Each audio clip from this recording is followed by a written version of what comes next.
Buongiorno ragazzi. Ciao a tutti, ci troviamo sul Passo Furca a 2300 metri, zona Belvedere.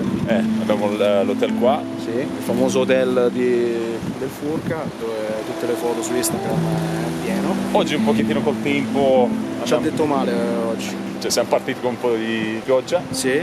Però adesso sembra un po' migliorato.